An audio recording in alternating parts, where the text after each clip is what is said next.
ได้ออกรายการเกี่ยวกับธรรมะคำสั่งสอนขององค์สมเด็จพระสัมมาสัมพุทธเจ้าคือเมื่อแล้วนี้ก็ได้ไปที่แม่สอดออกกลับมาก็มาถึงว่าจะคือมันได้ตันเนี่ยโดยมูมาถึงโดยมูเซอร์เนี่ยมันก็ก็นึกใจว่าจะได้ออกรายการพอดีมันก็ขึ้นมันอย่างกับรู้สึกว่ามันจะยากอยู่ในหุบเขาวันนี้ก็ได้มีโอกาสที่ได้อยู่วัดก็จะได้เอาอันนี้เรื่องเกี่ยวกับธรรมะคำสั่งสอนขององค์สมเด็จพระสัมมาสัมพุทธเจ้าเมื่อฟังไปตะกี้ก็เอาเพิ่นก็เอาเรื่องไอ้นี่เรื่องของเกี่ยวกับเนี่ยทางที่จะทำให้เรานะหลุดพ้นจากนั้นต่างๆเนี่ยทำให้คนนั้นบาหลงไหลไปในทางที่ผิดจะต้องนะก็คือไปในทางที่ถูกนั่นแหละนะวันนี้ก็จะได้เอาเนี่ยทางสายเอกของหนังสือของวัดพระธาตุสีจอมทองของหลวงพ่อทองเนี่ยนะทางสายเอกเนี่ยเป็นก็เอาเนี่ยหลักวิปัสสนาเนี่ยมาคล้ายๆเอามานั่นอยู่วันนี้ก็จะได้เอาเนี่ยวันสังโยชน์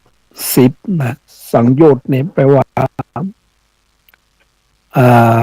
กิเลสที่ทำให้ใจมนุษย์ไม่บริสุทธิ์อันนี้เครื่องลองลัดสัตว์โลกบาฮือติดอยู่ในวัฏฏะสงสารเรียกว่าสังโยชน์มีอยู่10ประการ1สักกายทิฏฐิความยึดมั่นถือมั่นในความเป็นตัวตน2วิจิกิจฉาความลังเลสงสัยในพระพุทธพระธรรมพระสงฆ์3ศีลพัตตปรามาสความเห็นผิดจากของธรรมศีลพัตตปรามาสความเห็นผิดจากของธรรม4กามราคะ ความยินดีในรูปเสียงกลิ่นรสโผฏฐัพพะและธรรมารมณ์5ปฏิฆะความโกรธ6รูปราคะ ความยินดีในรูปประสานรูปราคะในความยินดีในรูปประสาน7อรูปราคะ ความยินดีในรูปประสานความยินดีในรูปประสาน8มานะ ความถือตน9อุทธัจจะความฟุ้งซ่าน10อวิชชาความไม่รู้แจ้งอันนี้นะสังโยชน์10เนี่ยเป็นได้ได้เอาออกมานั้นอยู่เป็นทางสายเอกจิตของพระโสดาบันสำหรับผู้ที่บรรลุมรรคผลขั้นต้นคือพระโสดาบัน พระโสดาบันนั้นสังโยชน์สังโยชน์อันสังโยชน์ได้ถูกทำลายลงคือขาดสามประการเนี่ยสังโยชน์ถูกทำลายลงนะด้วยโดยสามประการคือสักกายทิฏฐิความถือมั่นความยึดมั่นถือมั่นในความเป็นตัวตนหรือความเข้าใจผิดในรูปนามที่แท้จริงเข้าใจผิดในรูปนามที่แท้จริงสองวิจิกิจฉาความลังเลสงสัยในพระพุทธในพระธรรมในพระสงฆ์สามศีลพัตตปามาสความเห็นผิดจากของธรรมนอกจากนั้นจะเป็นผู้ไม่มีความตนีไม่มีความลิษยาไม่มีความถือตนอย่างหลงผิดไม่มีความลบหลู่ไม่มีความมัญญาสาไถไม่มีอคติและเป็นผู้มีศีลห้าบริสุทธิ์นี่คือความบริสุทธิ์แห่งจิตของพระโสดาบันแม้จะเป็นความบริสุทธิ์ขั้นต้นก็เป็นความบริสุทธิ์ที่สูงส่งทำให้คนมีสภาพเหนือสามัญชนจึงได้ชื่อว่าพระอริยบุคคลนะ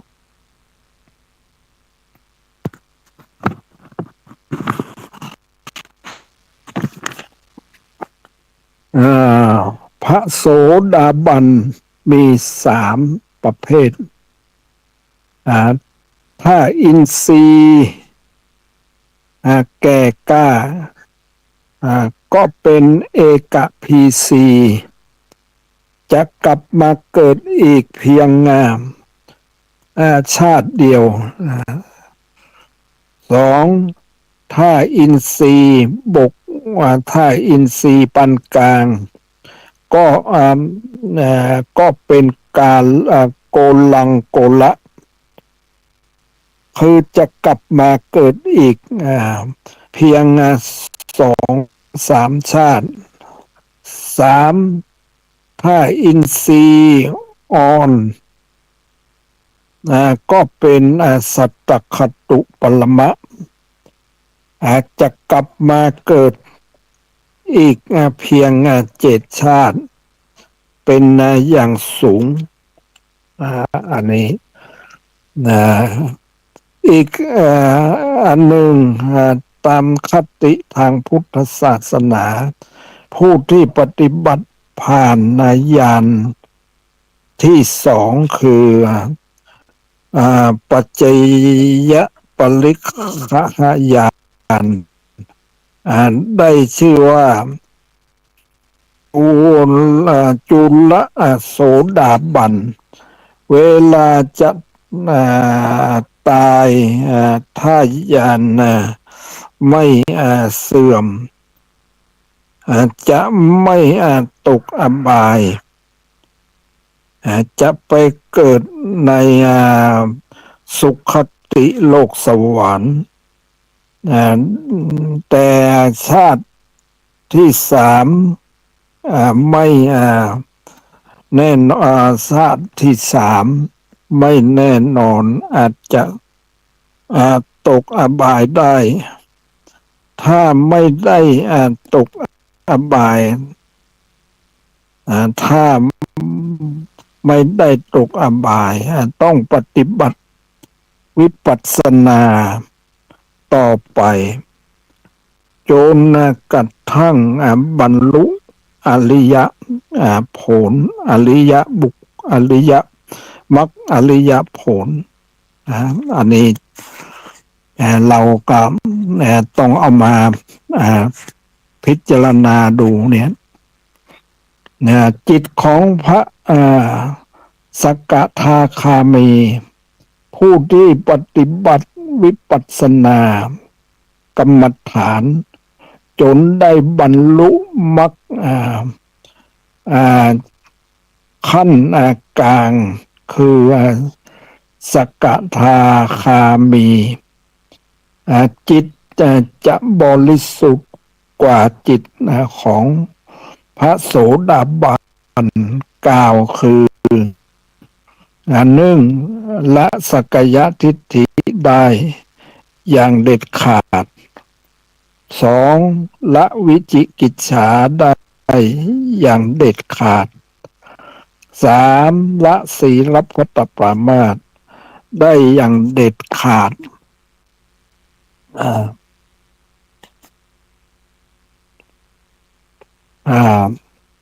สี่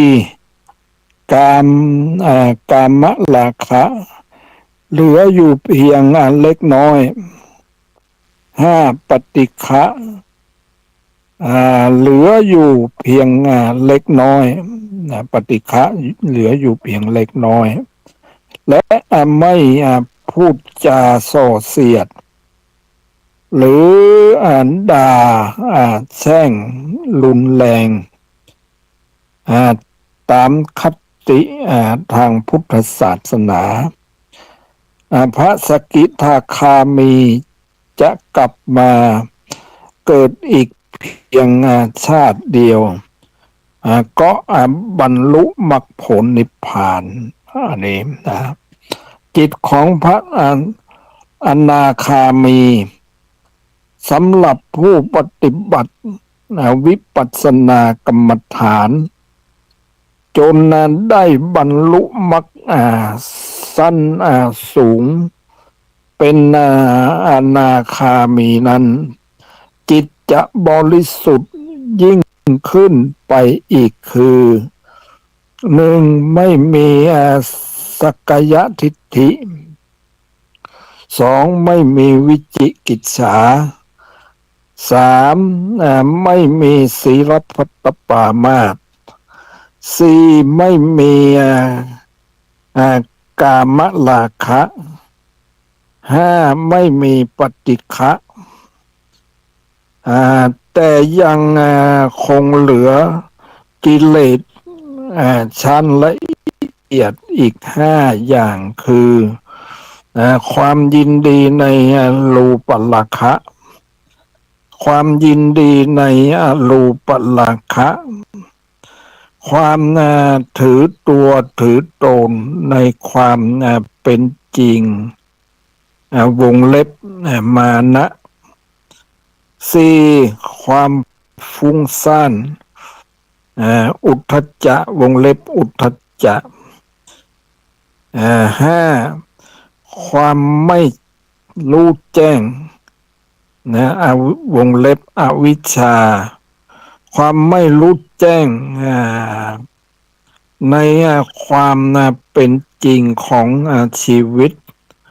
และสิ่งทั้งหลายโดยสมบูรณ์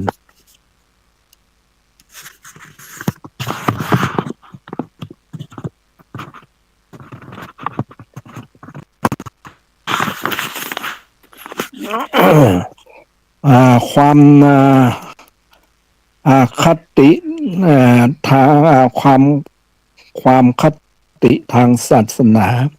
ชาตินี้เป็นชาติสุดท้ายเมื่อ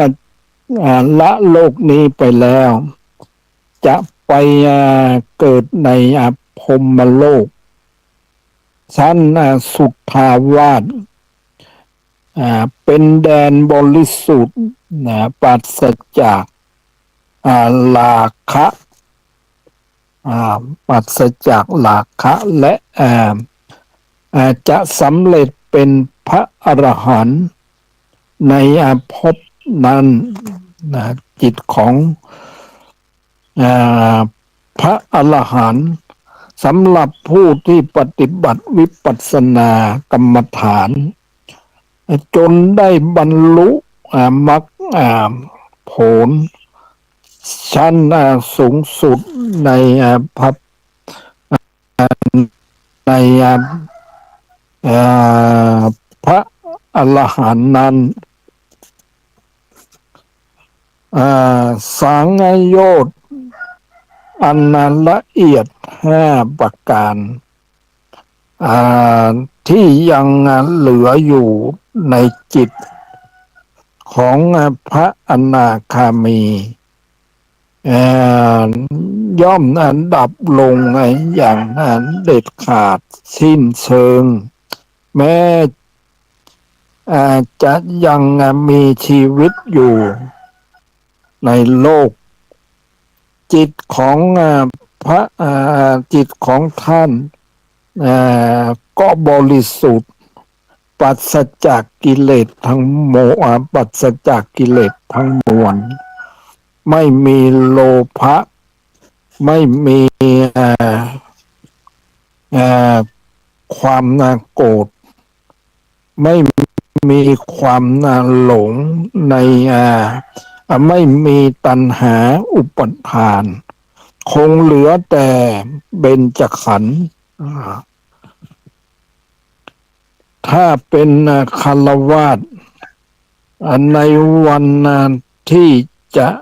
ในวันที่สำเร็จเป็นพระอรหันต์นั้นไม่ทานข้ามวัน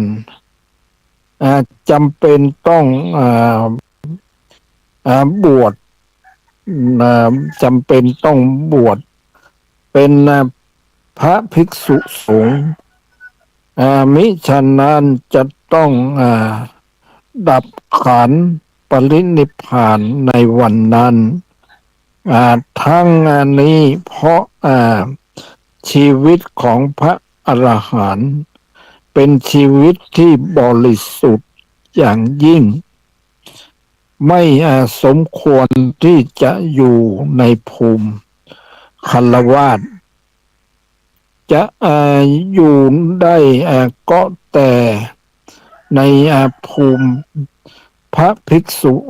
สงฆ์เท่านั้นพระอริยบุคคลนั้นสูงสุดนี้เมื่อดับขันธ์แล้วจะเข้าสู่ปรินิพพานพ้นจากการเกิดการแก่การเจ็บการตายสิ้นทุกข์สิ้นชาติสิ้นภพไม่ต้องกลับมาเวียนว่ายตายเกิดในวัฏสงสารอีกต่อไป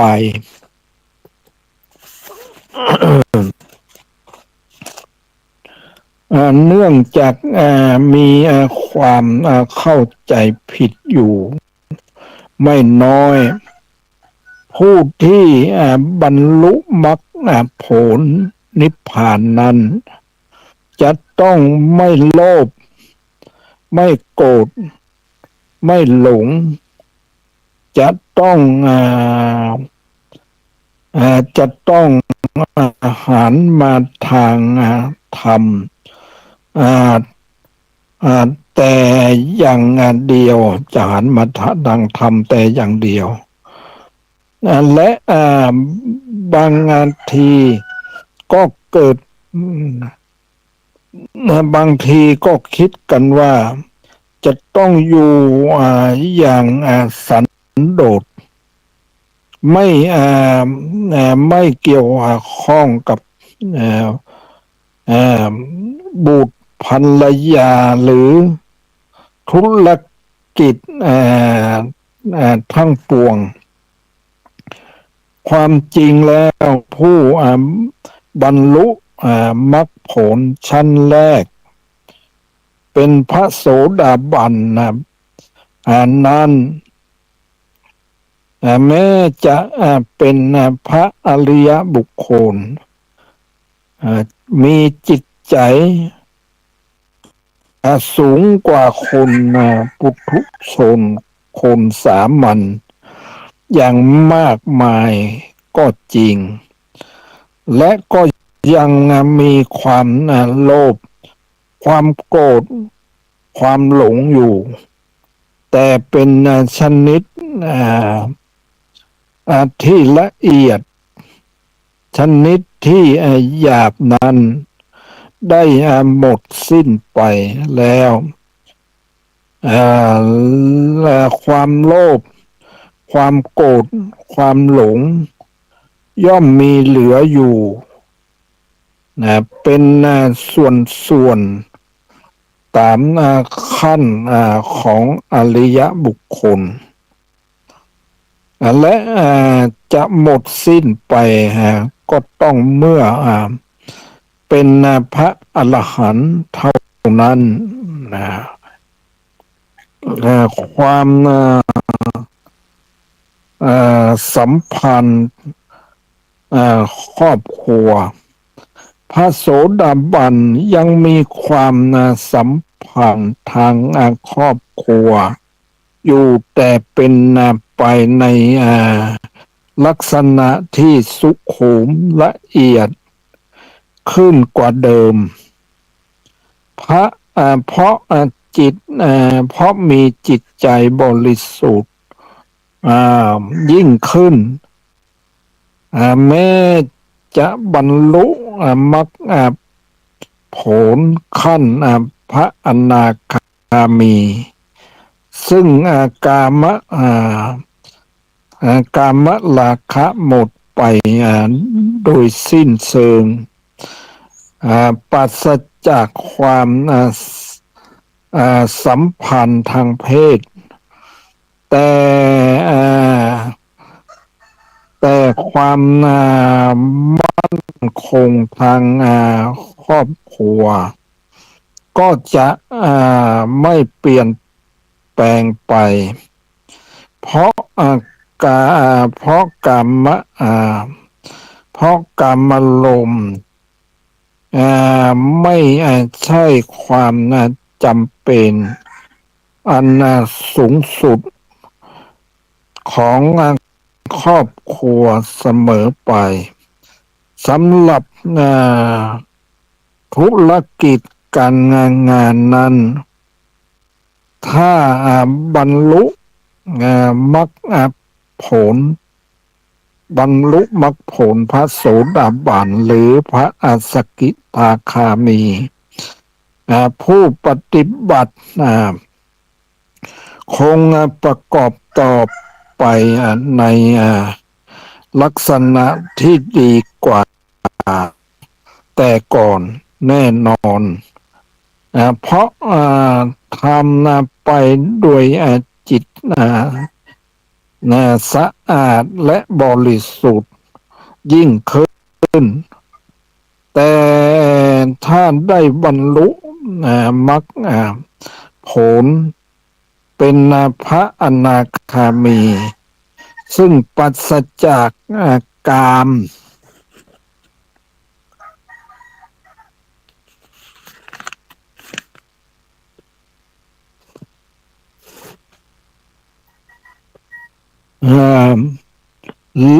พระปราศจากกามราคะอย่างสิ้นเชิงแล้วก็อาจจะไม่สนใจในการประกอบธุรกิจแต่คงจะบำเพ็ญกรณียกิจที่เป็นประโยชน์แก่กุลแก่เป็นประโยชน์แก่มนุษย์ชาติในท ทางธรรมมากกว่านะบำเพ็ญประโยชน์ในทางธรรมนะมากกว่าถ้าได้บรรลุมรรคผลเป็นพระอรหันต์แล้วก็เป็นที่แน่นอนว่าไม่เกี่ยวข้องกับทางโลกอย่างงานเด็ดขาดเพราะจำเป็นต้องมีชีวิตอยู่ในสมณเพศวิสัยไปจนกระทั่งดับขันธ์ปรินิพพานในเรื่องความเศร้าโศก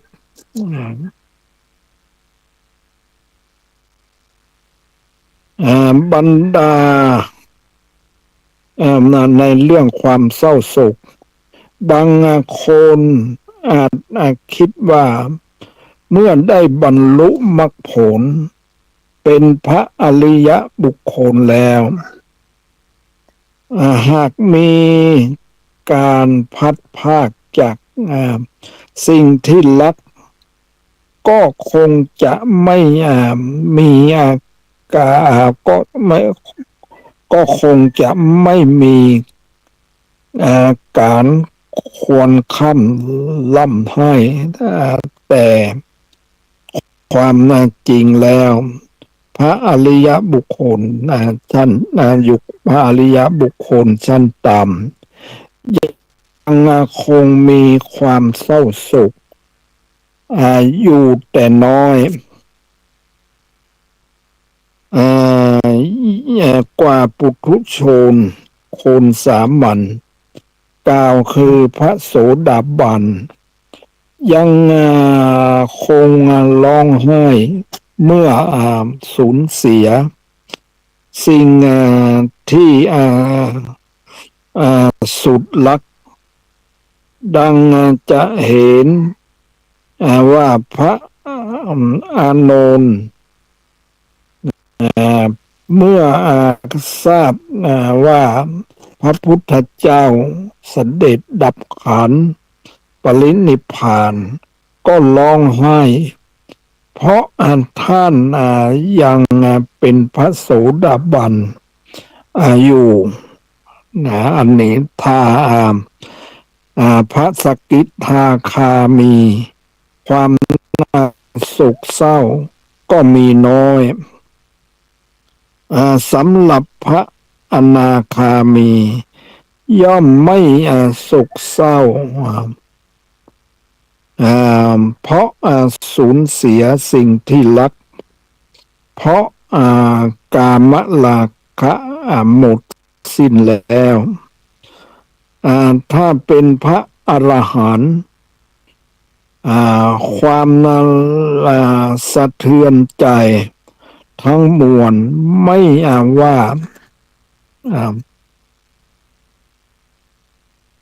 ไม่ว่าจะเป็นความเศร้าโศกเดือดร้อนรำคาญใจหรือความวุ่นวายใจย่อมไม่เกิดแก่ท่านเลย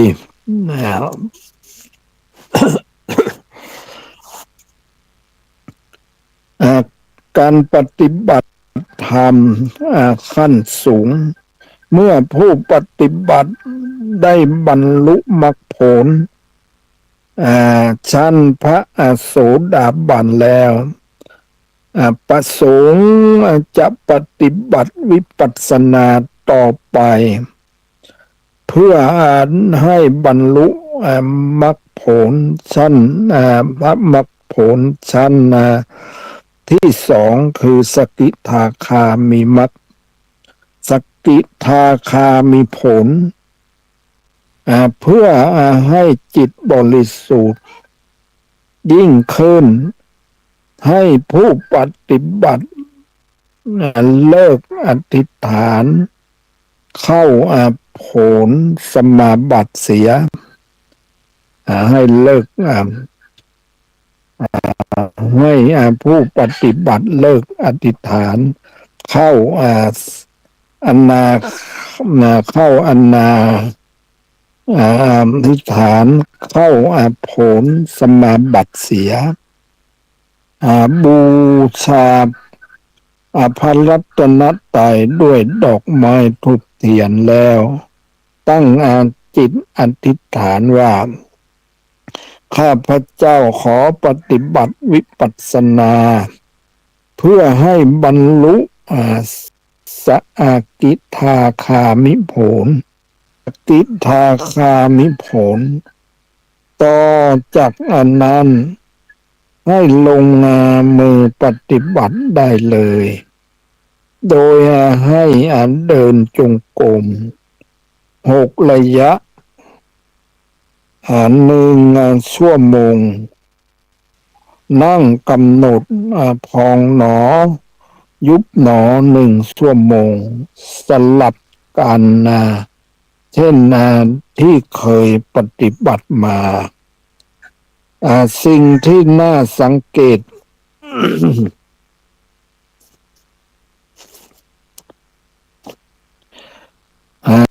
สิ่งที่น่าสังเกตในการเข้าฝึกในการเข้าฝึกผลสมาบัติในขั้นที่บรรลุโสดาปัตติมรรคโสดาปัตติผลนั้นผู้ปฏิบัติได้ตั้งจิตอธิษฐานขอให้จิตดับสนิทแล้วจิตก็จะดับสนิทตามที่ต้องการแต่เมื่อได้มา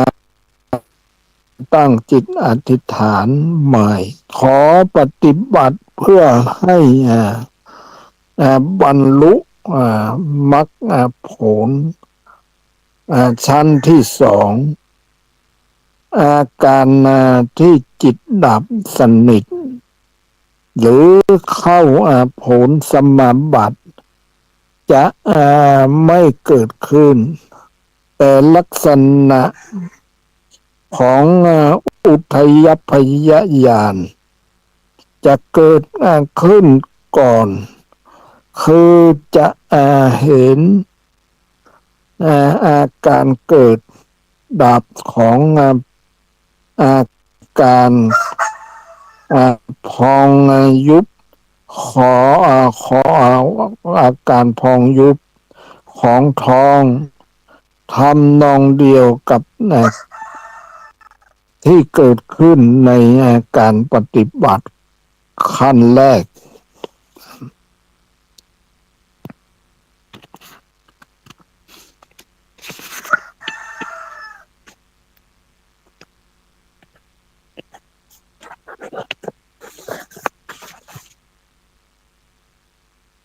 ในเมื่อเดินจงกรม1 ชั่วโมงและกำหนดพองหนอยุบหนอพองหนอยุบหนอ1 ชั่วโมงสลับกันเรื่อยไปพังคานุปัสสนาญาณพยตุปัฏฐานญาณอาทินวญาณและญาณต่อไปจนกระทั่งถึงสังขารรูปขายานก็จะเกิดขึ้นญาณที่เกิดขึ้นทั้งหมดนี้จะมีลักษณะละเอียด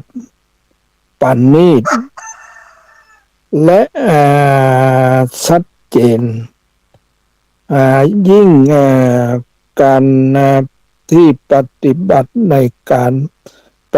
ฏิบัติธรรมขั้นแรกเมื่อมักเมื่อบรรลุถึงสังขารุปเปกขายานญาคารุปเปกขายานแล้ว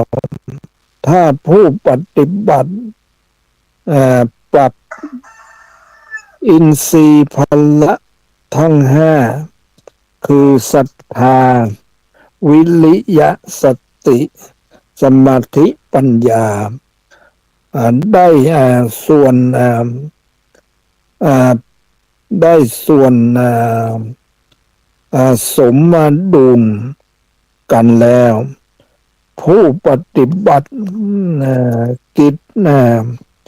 จะบรรลุมรรคจะบรรลุมรรคญาณบรรลุมรรคญาณในทำนองเดียวกันกับการปฏิบัติทำครั้งแรก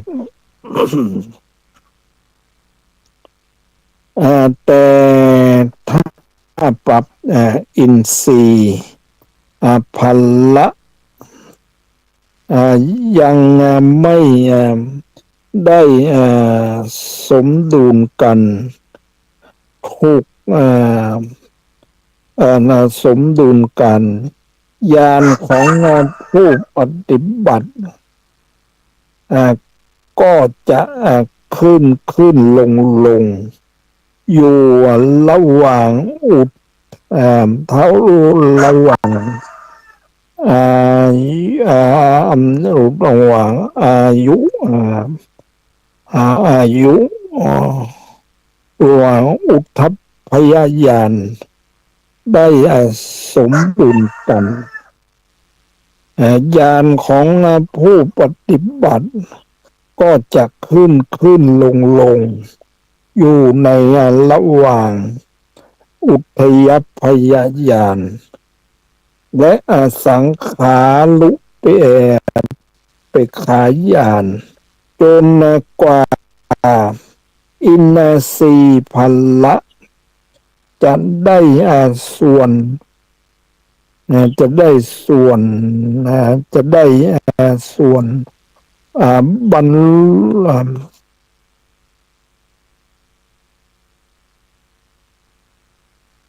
ได้ส่วนบรรลุได้ส่วนสมดุลในการปฏิบัติธรรมขั้นที่สองนี้ญาณต่างๆจะเกิดขึ้นอย่างรวดเร็วกว่าในการปฏิบัติขั้นแรกความตามนั้นหลักระยะเวลาเพียง7 วันผู้ปฏิบัติบรรลุเพียงบรรลุถึงสังขารุปเปกขายานเมื่อแน่ใจว่าได้บรรลุฌานนี้แล้วให้ผู้ปฏิบัติตั้งจิตอธิษฐานว่าภายใน24 ชั่วโมงข้างหน้านี้ขอให้ข้าพเจ้าบรรลุธรรมวิเศษขั้นที่2ลักษณะอาการของอาการของการบรรลุสกิทาคามิมรรคสกิทาคามิผลก็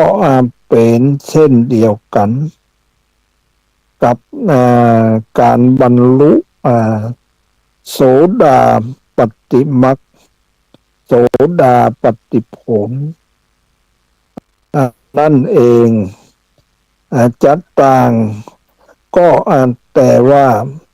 ลักษณะของลักษณะและอาการที่บรรลุนั้น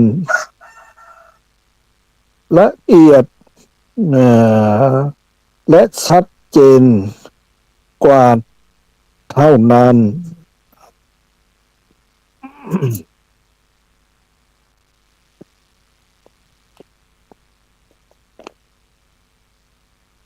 เมื่อได้บรรลุมรรคผล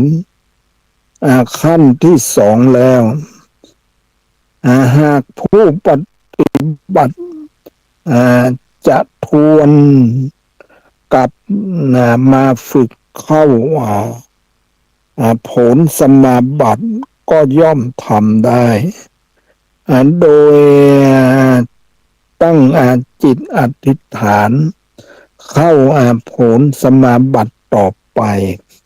เมื่อได้บรรลุมรรคผล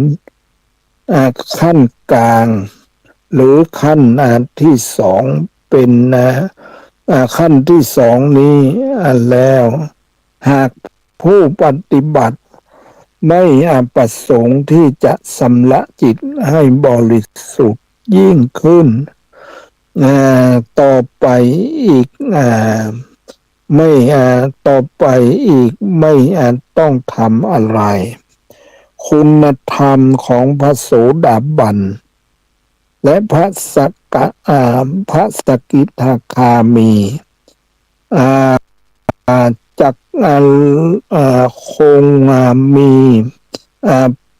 จักคงจักคงมีประจำจิตผู้ปฏิบัติไปจนขั้นไปจนชั่วนิรันดร์จะ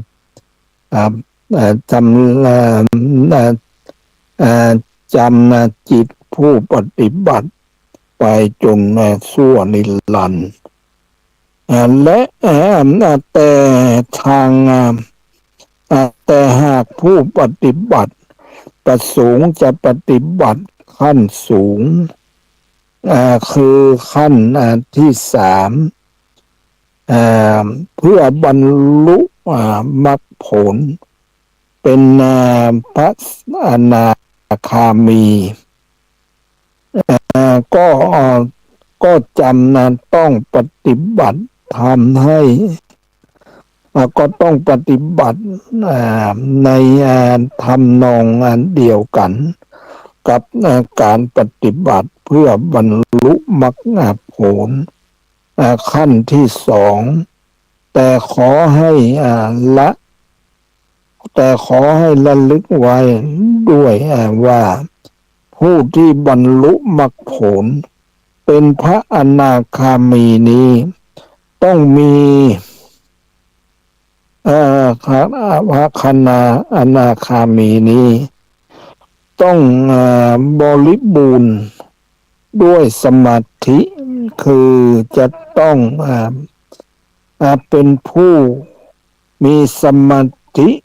แรงกล้า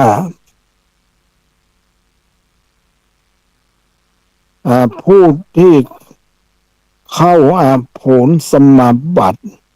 ได้ง่ายย่อมมีโอกาสบรรลุมรรคผลขั้นที่สามได้ง่ายกว่าผู้ที่เข้าผลสมาบัติได้ยากเพราะผู้ที่เข้าผลสมาบัติได้ง่ายนั่นเป็นผู้ที่มีสมาธิดีมาก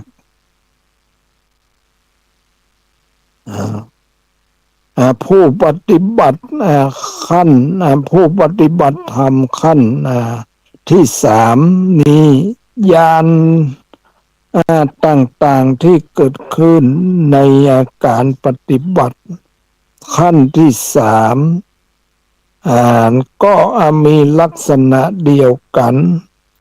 กับญาณที่เกิดขั้นที่เกิดขึ้นในการปฏิบัติขั้นที่สอง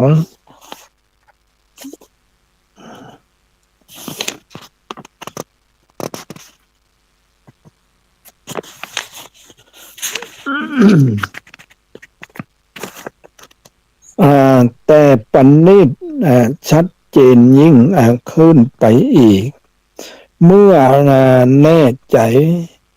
ว่าได้บรรลุมรรคผลขั้นที่สามแล้วก็ให้ทดสอบตัดสินตนเองว่าได้บรรลุมรรคผลเช่นนี้จริงหรือไม่จริงหรือไม่ในทำนองเดียวกันคือการปฏิบัติฐานเข้าผลสมาบัติสำหรับผู้ที่บรรลุมรรคผลขั้นที่สามเป็นพระอนาคามีนั้นนอกจากจะปฏิบัติที่มีคุณธรรมของพระโสดาบันและพระสกิทาคามีแล้วยังเป็นผู้โกรธยังเป็นผู้โกรธไม่เป็นไม่มีความยินดีในรูปเสียงกลิ่นรสสัมผัสและธรรมารมณ์ไม่อยากได้ทรัพย์สินของใครไม่พูดส่อเสียดแช่งด่าใครและเมื่อเสื่อมลาภเสื่อมยศถูกนินทาหรือประสบทุกข์ก็ไม่เดือดเนื้อร้อนใจอันนี้นะพระโสดาพระโสดาพระสกิทาคามันเป็นอย่างไรเมื่อได้บรรลุมรรคผลขั้นพระอนาคามีแล้วหากผู้ปฏิบัติประสงค์จะได้บรรลุมรรคผลขั้นสูงสุดคือพระอรหันต์คือพระอรหัตตมรรคอรหัตตผลเป็นพระอรหันต์ก็ต้องปฏิบัติในทำนองเดียวกับทำนองเดียวกันกับผู้ที่ปฏิบัติในขั้นกลางหรือขั้นสูงโดยอธิษฐานจิตปฏิบัติธรรมเพื่อบรรลุมรรคผลขั้นสูงสุดแล้วเดินจงกรม6 ระยะ1 ชั่วโมงนั่งกำหนดพองหนอยุบหนอ1 ชั่วโมงสลับกันไปญาณต่างๆนับแต่อุทัยพยญาณจนถึงสังขารุเปกขญาณมรรคญาณผลญาณและปัจเจเวคขณญาณจะเกิดขึ้น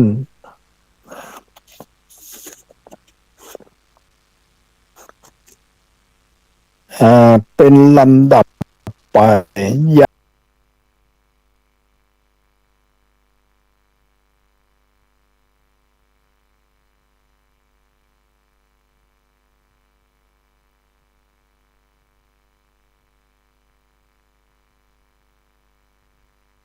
และปัณณีตและชัดเจนถึงที่สูตรแต่ผู้ที่บรรลุมรรคผลขั้นสูงสุดนี้ภายก็ภาย ออกอากาศอยู่แทนประมาณ10 นาทีก็จะหมดนะรอกันเดียวนะรอกันเดียวแต่ผู้ที่จะบรรลุมรรคผลขั้นสูงสุดนี้จะต้องเป็นผู้ที่บริบูรณ์ไปด้วยปัญญาคือปัญญาแรงกล้าและต้องและต้องให้และต้องใช้ความเพียรอย่างแรงกล้าเป็นอย่างยิ่งจึงจะบรรลุได้ผู้ที่ได้บรรลุมรรคผลขั้นสูงสุดเป็นพระอรหันต์จะเป็นผู้ที่มีจิตบริสุทธิ์ปราศจากกิเลสไม่โลภไม่โกรธไม่หลงไล่ความทุกข์ทางใจไม่หวั่นไหวในโลกธรรมดวงจิตมีความสงบอย่างสมบูรณ์ไม่ดูดไม่ไม่ดูดไม่ผลักไม่ลักไม่ชังจิตตั้งอยู่ท่ามกลางความยินดียินร้ายอยู่กับโลกได้สัมสัมสัมผัสสัมพันธ์กับโลกได้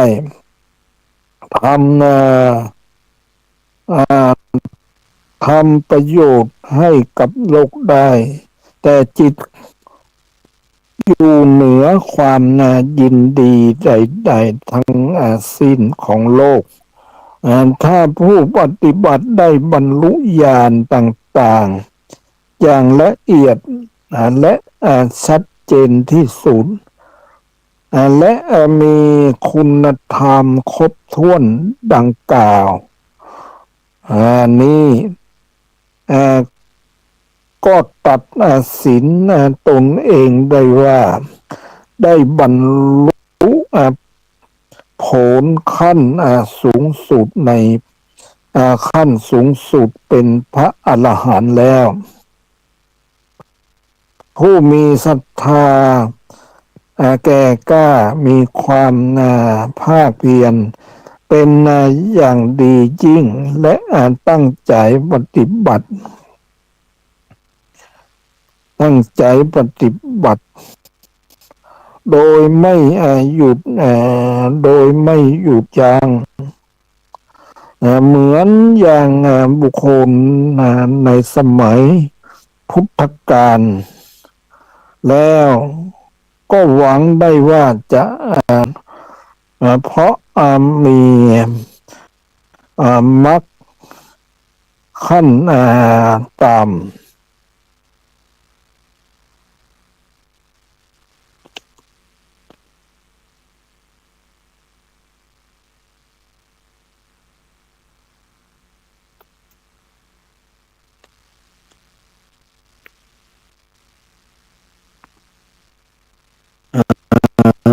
ท่าน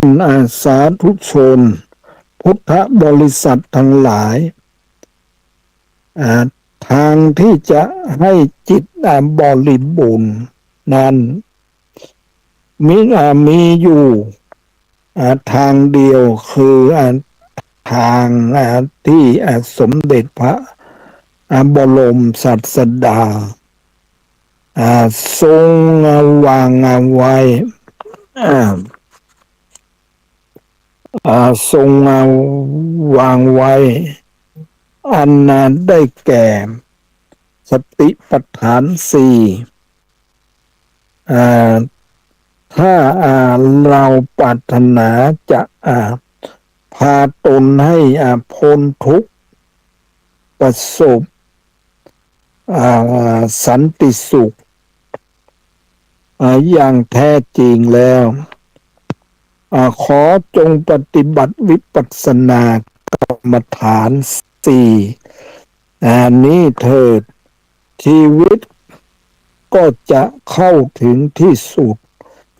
แห่งงานทุกข์ได้อันนี้นะเกี่ยวกับ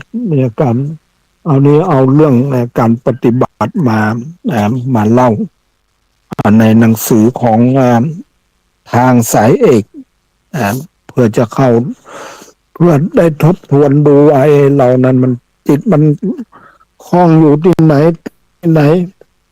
เราก็ต้องเอามาทบทวนดูเนี่ยถ้าเอาติดอยู่เนี่ยยังบอกก็ได้ขั้นสูงด้วยวันนี้ก็ได้เวลาแล้วก็ขออนุโมทนากับท่านพระครูวิศวัตรท่านพระครูปริยัติและท่านผู้ฟังทั้งหลายก็ขอให้มีความสุขความเจริญโดยทั่วหน้ากันขออนุโมทนา